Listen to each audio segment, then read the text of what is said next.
The Lord is my shepherd, I shall not want. He maketh me to lie down in green pastures. He leadeth me beside the still waters. He restoreth my soul. He leadeth me in the path of righteousness for his name's sake. Yea, though I walk through the valleys of the shadows of death, I will fear no evil, for thou art with me. Thy rod, thy staff, thy comfort me. Thou preparest a table before me in the presence of my enemies. Thou anointest my head with oil, my cup runneth over.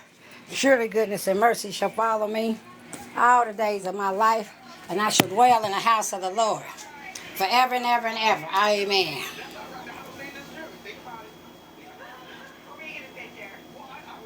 In the name of Allah, most gracious, most merciful.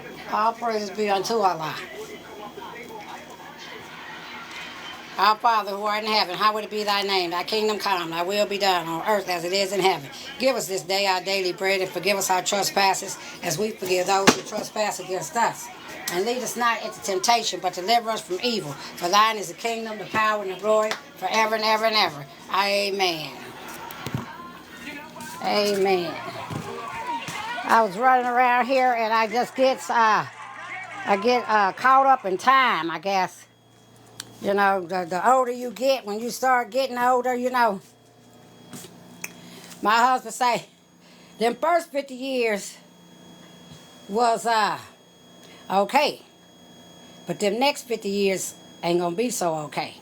Cause them first 50 years and them teenage years and 20s and 30s and 40s and 50s, yeah, them was all good right then and there. But baby, let me tell you something. When you get to these 60s, and them knees, and I didn't have a total knee replacement. Them knees get to cracking and clack-a-lacking. Hands get to cramping, and I do hair. So I got a thing on my finger right now. My fingers, I think I might gonna have to have surgery because it's my trigger finger. They call it a trigger finger. And boy, this sucker here be giving me the Chicago blues for real. I ain't even playing, you know. But this is a good day, and you know, I praise Allah. I was talking to my husband about some things in prison because I'm one of them sisters that done spent so much time in prison, my Lord. But I educated myself. I went to school. I went to the temple. I went everywhere. And I'm glad I did. And that's probably why I'm so doggone tired, because I made my youth useful. And I kept my weight down because I used to run track. But now my weight, I can't gain no weight. I don't know what's going on. And I used to be borderline diabetic. I hope that ain't came back. But anyway, you know, that's why we have to pray so Allah could protect us, because we don't never know what's trying to attack us. And everything is from a spiritual standpoint. You know, the devil is a spirit too. He's an evil spirit that whispers evil things into our ears, you know. And when your husband or your man is talking, listen. Don't listen to respond. Listen to understand. And don't interrupt them. Let them finish their conversation. Let them get out what they trying to say. Because, see, we miss out a whole lot not listening to our man. We want our man to listen to us, but we don't want to listen to him. Because for some strange reason, you know, we think we got all the answers because we the woman, but we don't. We can't have no baby by ourselves. If a man don't touch us, we're not going to get pregnant. As simple as that. So it takes two. You know, and that's why it's a lot of breakups and divorces and unnecessary stuff, because people don't want to listen. You know, and they don't want to listen because they fear of what the person going to say. But walk up on it anyway. Listen to it anyway, because you know what that's called? Courage. Grant me the serenity to accept the things I cannot change, and the courage to change the things I can. If you listen, then you might see some things about you that you might need to work on, that he don't like. then you might see some things about you that you might need to work on, that he don't like. You know, you talking about what you don't like. What about what he don't like? It's 100% on both parts. You know, if I clean the kitchen, if I cook, you wash the dishes. And with us, all you gotta do is scrape them off and put them in the dishwasher. Some days if I feel good, I'll cook, clean the kitchen, put the dishes in the dishwasher, sweep, mop the floor, and some more stuff. But on the days that I don't feel like it, and you can see that I don't feel like it, then that means it's your turn. Because I don't like getting up to no dirty house. You know, because cleanliness is the next best thing to godliness. You know, and you are what you think. So if you ain't thinking about cleaning up, you're going to have stuff everywhere. And then you wonder why your mind is so discombobulated. And why, let me tell you something, a man that want to be in a nasty house with a nasty woman, that's on him. Because every man ought to be able to go in their house and be able to find their couch or the bedroom and go in the bathroom and some toilet paper and some soap and water. Hot water. You know, Dove, Irish Spring, you know, something that really worked good, you know. I mean, I'm serious. I'm just saying this because, you know, this is what's on my mind, you know. And that 100% on both parts, that's a cold-blooded demonstration. Because you're going to meet in the middle. You're going to meet in the middle. You know. And you got to know how to make decisions and stick with them. You know.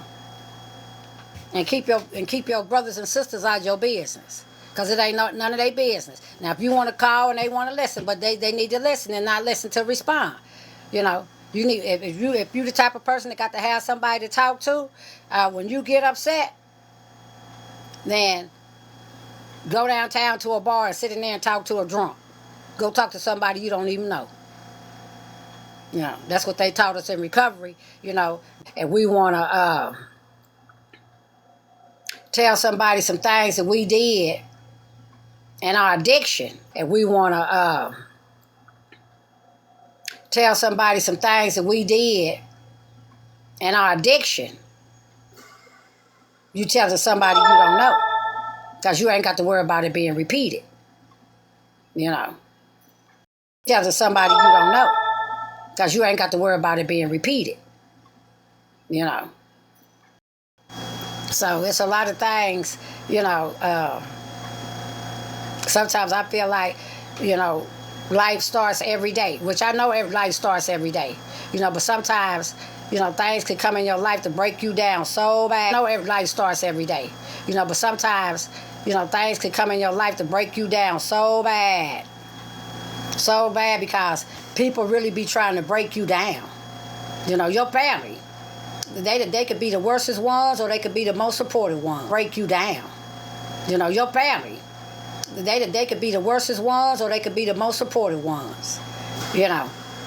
But they will break you down because they jealous of you and they envy-hearted. Instead of them coming and saying, well, what can I do to help things be, what can I do to make things be better? What can I do where we could get to this point where we could all be getting a salary?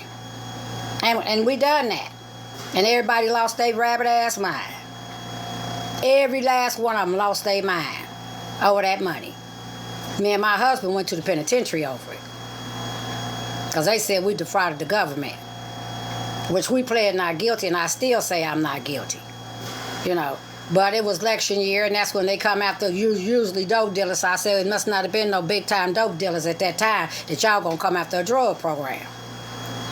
I checked them. I let them know. I know it was racial profiling. They was trying to put us up under the federal penitentiary. 67 counts of Medicaid fraud. You know. Because they said that we had monopolized the game. Now, how do we monopolize their game? Okay? So now, right here in this hood, there's nowhere for nobody to go to a 12-step program. They used to be right around the corner from each other. There's nowhere where nobody could go for detox. They on TV begging people to call some number to check in treatment.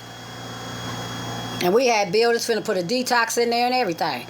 And they got jealous of us because we were close to downtown. And they said that we was going to make our businesses look better than downtown. And they was redoing downtown. You know. Yeah, the government, the government came, the Kansas government, the feds came after us. We was helping kids in the summertime like now. We getting ready. We finna go buy paint, fundraise for paint. Any senior citizen that needed their house painted, they gonna get it painted free. Because we got kids working for us that's getting paid by the city. In the wintertime too, they gonna get their yard shoveled and everything. And the people got jealous of us. Can you believe that? They said we had all the kids too. And they were starting this brand new Boys and Girls Club up here, and they wanted all them children to go to the Boys and Girls Club. So they got rid of 2 so-called black programs. So they could charge parents $500 a week to send their kids to the Boys and Girls Club. And that's what it's going to cost this summer, unless it done went up, because I know it ain't went down. They never had to pay a dime to come to us. They got paid. Had a drill team and marching band, all award winning. I'm trying to get they got paid. Had a drill team and marching band, all award winning. I'm trying to get them to come back together. We might be able to open up the... Had a drill team and marching band, all award winning. I'm trying to get them to come back together. We might be able to open up the BET Awards. Because we was... Had a drill team and marching band, all award winning. I'm trying to get them to come back together. We might be able to open up the BET Awards because we was cold and still cold. I know they can still stomp if they want to. You know, to come back together. We might be able to open up the BET Awards because we was cold and still cold. I know they can still stomp if they want to. You know. But I'm just saying, you know, you go out and then it's another program, the Johnsons. There's up on 21st Street. They had a training program teaching people data mac, teaching people this and teaching people. They came after them too.